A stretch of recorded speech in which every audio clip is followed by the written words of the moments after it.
All right, so now we're talking about scams and schemes. This is another part of our series on personal finance. So this is really more about financial safety. So we're not really even talking about issues related to choice. This is more about security. So I'm not. There are people who are victims of scams and schemes by their own choice because they choose to be ignorant, but that's about as close to choice you're getting. This is when someone else is trying to pilfer or steal from you through various means or fraudulently scam you out of money. Now, for our purposes, a definition of a scam would be a fraudulent or deceptive scheme. Well, what's a scheme? A scheme is essentially a basic plan that's designed to deceive or fraudulently take away from somebody else. Now, I think it's important to differentiate between fraud and deception. Deception isn't always illegal. Fraud's always illegal. Fraud's a legal term, means is when you deceive somebody illegally to take the money away from them. Now, think about advertisements. Think about Las Vegas. They design that place to make you want to gamble, to make you want to spend money, to make you think you can win gambling. Well, obviously, the house wins most of the time. They're winning most of the money. So that is a form of deception, that idea that, you can be a millionaire. That's deception. Like, the odds are against you. But they make their business off of, at some level, deception. So that is technically legal because gambling is legal in Las Vegas and also in Atlantic City and other various places across the country. But we still allow it. It's still technically legal. But it is still, in many ways, a deception. And there are going to be portions of this lecture talking about things that are just outright fraud, illegal every single time. There's going to be other issues and other kinds of scams that are not technically illegal, although they can be deceptive. They can kind of sucker you in and cost you money that wouldn't have otherwise been taken from you. All right, so first things first is a pyramid scheme. Now, these are not always legal. The most famous pyramid scheme you might know about is a company called Amway. Another one might be, if you really get down to it, Mary Kay. Now, a pyramid scheme doesn't always end with people losing money. Sometimes people make money off them, but this is the basic structure of a pyramid scheme. The person at the top is selling something. They're making money by selling it. In an effort to make more and get their product out further, they then sign people up under them. Those people then sell that same product. A portion of the proceeds of those sales then go to the person at the top, and on down the bottom until you have what looks like a pyramid. Now, the people at the bottom tend not to make much money. Sometimes they actually lose money, whereas the people further up the ladder, further up the chain, they make more. It's basically a recruitment scheme. They're trying to recruit people to do work for them, and they get a percentage back from that recruitment. Cutco Knives follows the same model. Amway, I want to say Avon does the same thing. It's all about recruitment, and that's how you do it. If you've ever seen the company called Ebates online, where they give you a percentage back, you can recruit people to your Ebates page and make money off of their making money. So it's a technically not illegal scheme, but it can be deceptive, make you think you can get rich quick, and that doesn't tend to work. Now, Ponzi schemes. Ponzi schemes are basically completely legal. There's no such thing as a legal Ponzi scheme. This is how, unless you count Social Security. A Ponzi scheme, here's how it works. The guy at the top says, I got a great investment. And this is the most famous one will be Bernie Madoff, who's now over in the Butner Federal Facility over north of us. So he's in Butner, North Carolina, because he's too mentally unfit to be in a regular prison because he's not tough enough. Now, here's what he did. He said, Bernie Madoff said, I got this great investment, guys. Why don't you invest $1 million with me and you'll pay back huge dividends. You'll get huge amounts of APY back on this thing. It's going to be awesome. Well, let's say he takes $1,000 from me. He then takes another $1,000 from somebody else later on down the line. He takes that money that he took from the second person and then gives me $200. So I've just made 20% of my investment in less than a year. That's huge. Most investments at their top end, if they're a really, really good investment, 10% in the stock market and various other investment vehicles. So if I suddenly make 20%, what do you think I'm going to do? I'm going to invest more money in it. So now he takes that same money I just gave and gives a little bit to the second guy. And he goes on and on and on until basically you have this huge, massive number of quote-unquote investors investing in a non-product. It has no value. It's just a shell game. He's shuffling money around to build confidence, and that's why we call them con men, because they're confidence men. They promote confidence. They make you think that the thing they're selling is worth something and that you're making money off of it. That's what Bernie Madoff did. And it all collapses when Bernie Madoff makes off with your money. He basically cashes out, says, I've hit my limit. I'm going to cash out my billions and then run away to some country that doesn't extradite. Now, he didn't get away with it, but there have been people who basically have gotten away with Ponzi schemes. But essentially, it's selling something that has no product. And usually it's in the form of an investment. Like, I got this new great stock. If you invest now, it'll pay back 50% dividends, which is unheard of and ridiculous. Well, they do that by basically doing a shuffle game with all their money, and then by the time the Ponzi scheme's discovered, the guy's already run away with all the money, and the investors are out their money. Bernie Madoff got all kinds of people. I think Bernie Madoff got Steven Spielberg and a bunch of very famous people who invest with him, and they thought that was a good investment because they were getting some money back. So in the period of a year, if you invest $1 million and you get back $200,000, that's a great investment because in 20 years, that's $20 million. That's $2 million. So it's a huge bump in your income. It'd be a great investment if it were real, but it wasn't. That's why it's a Ponzi scheme. That's why it's illegal. It's a fraud. All right, affinity fraud. This is where somebody targets a particular demographic. It can be a racial demographic, but the most common is among the elderly in certain ethnic groups and certain religions. The most common one you hear about with the elderly is hey, I'm gonna call up some woman who just turned 80, and I say, hey, this is your son Billy, and I'm stuck over in South Carolina, and I need you to send me some money through Western Union. I love you, Grandma. And then all of a sudden, this old lady sent money to someone who they think is their relative, and it's not. And it's not hard to find this information out. You can Google most people and find out who their husband and wife is based on just profile searches. $20 will get you a whole lot of information about somebody online. You can find out how old they are, when their birthday is, all this fun stuff.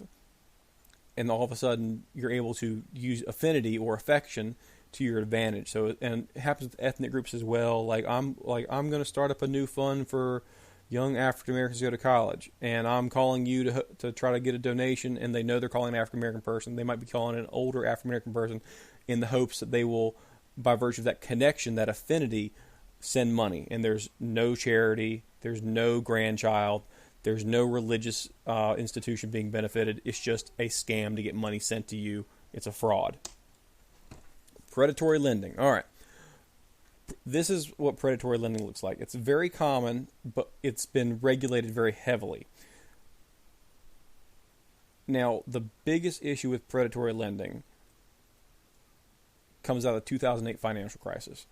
And what was happening a great deal was banks were basically give loans to people who could not afford it. You're talking about, I want to buy a $300,000 house. Well, what do you make per year? $30,000 a year. And they'd be like, all right, fine. And they do what's called an adjustable rate mortgage. It means the rate would go up every few years. And all of a sudden, these folks had homes they literally could not afford to buy. They went into foreclosure. Their lives would be ruined. That's predatory lending. It's basically lending out money to people who you know can't afford to pay it back, and then you get a bunch of money in interest back plus the house. Loan sharking is very similar. Loan sharking is just a very shady back alleyway of predatory lending because you're loaning out money at a very high interest rate, knowing they can't pay it back, knowing that you're going to have them in your pocket forever and they're going to be constantly owing you money.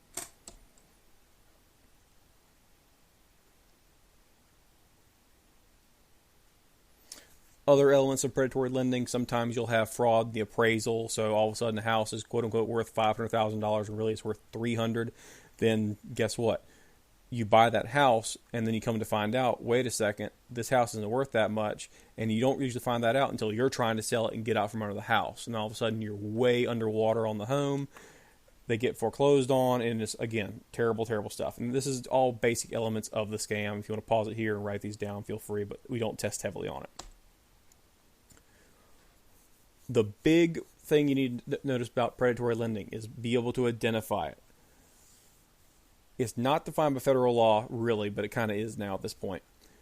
But it can include these three elements. Packaging loans with single premium credit insurance products, which don't worry about that. It's basically when they bundle things together to try to make you want to buy it.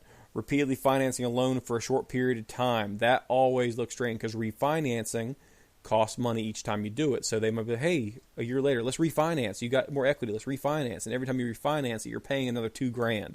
And all of a sudden, you think you're saving money, and actually the bank or the predatory lender in this case is making money every time you refinance. Charging excessive rates and fees to the borrower, even though they qualify for a lower rate. So if you have a substantial income and you get a mortgage, your fee should be pretty low because you're pretty low risk. But a predatory lender might be like, I'm going to charge double the fees to make extra money for my lending company.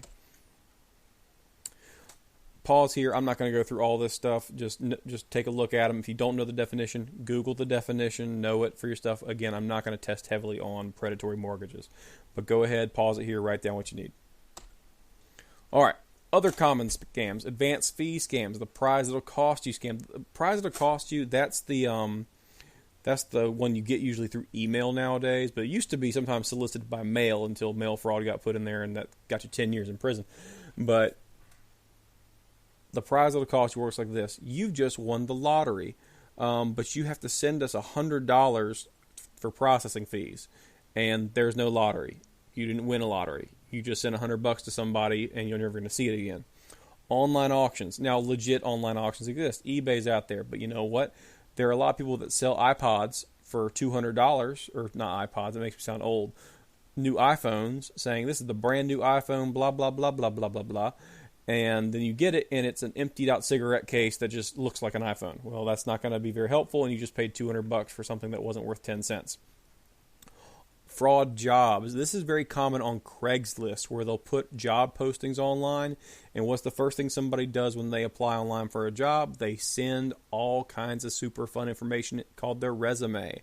Resumes sometimes have personal information on there. Personal information can be used to steal your identity.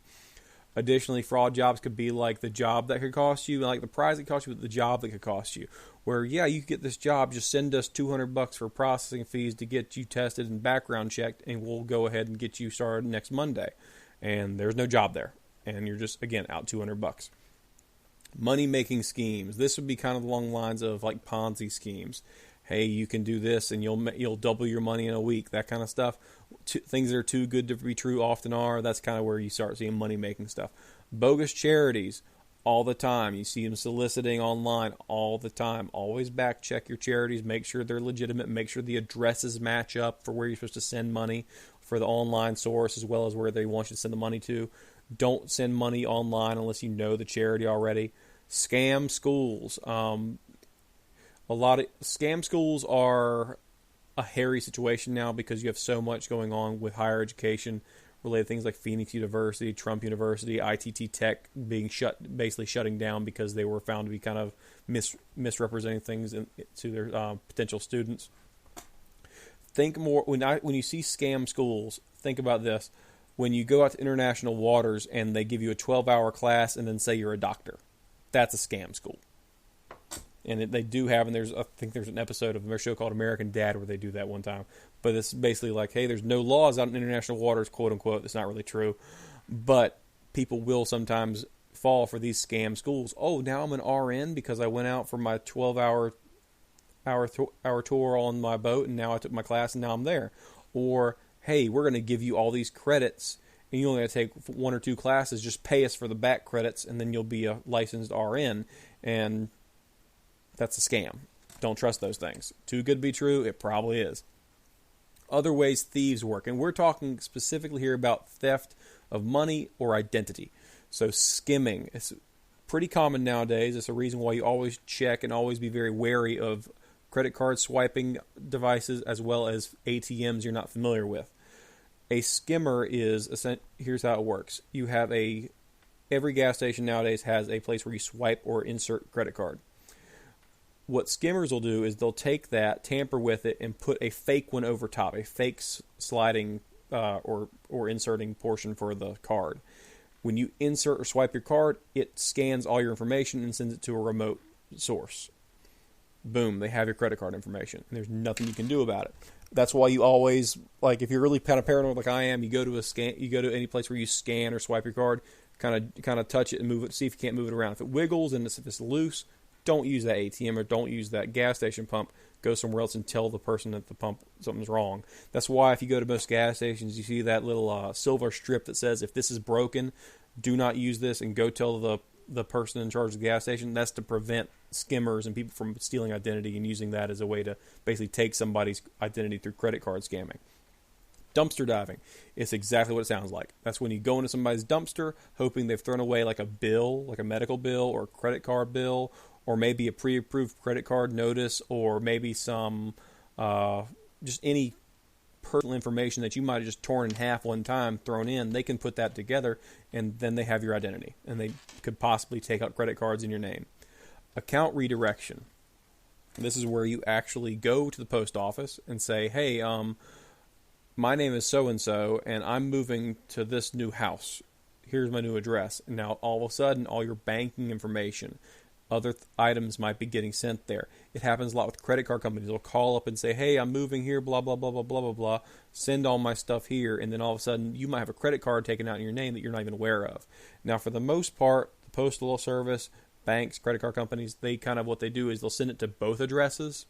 So if that does happen to you and someone tries to redirect your account, usually it'll go to that new address, the fake one, and it'll also send the same letter to your real address, the old address. So if you suddenly get a notice in the mail saying, hey, your address on your account has changed and you didn't do anything, you call that person immediately. You call the credit card company or the bank right away and say, somebody's trying to commit a fraud, freeze my accounts for a while. All right, phishing and farming. Basically, this is where someone's trying to get your data from email or online website. So phishing is classic. You see the email where it gets sent to you. Now they're blocked pretty well. If you have Gmail, Gmail blocks them pretty well. They're scams. They're trying to get information from you. They'll be like, all right, please, and usually it's stuff like, what's your password for this? Like, there's been a data breach. Please insert your password into this link to make sure your account's safe. And then you've just given your password to like your bank or something. Farming works the same way, except rather than sending an email out trying to trick you, they just make a very, very convincing website that looks just like the one you want. So for a while, I think eBay had like a ghost site where it looked exactly like eBay, but it was basically a typo of eBay. It was EBY, like you missed the A, and all of a sudden you went to, or what would be eBay or eBuy, like, or basically you misclick, or eBat, like EBAT. So you basically just missed the Y, hit the T. You go there, you think it's the real site because it looks correct. You type in your information and password, boom, they have access to your eBay account, anything that's linked to it, including credit cards.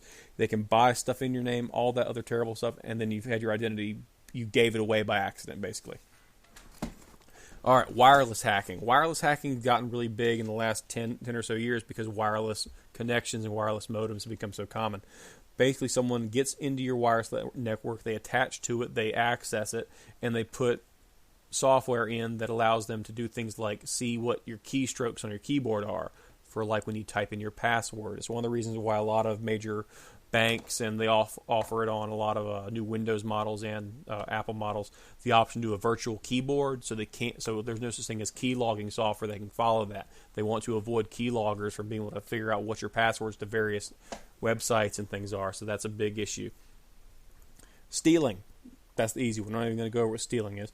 Shoulder surfing. Shoulder surfing is one of those things that you're going to catch probably the easiest. Shoulder surfing is when, let's say you're at the ATM and someone's standing just too close to you. They're too close, they're over your shoulder, and all of a sudden they can basically see everything you're doing. It can happen multiple ways. It can happen at an ATM. It can happen at the grocery store, and someone's got their phone out, and you think they're just texting somebody.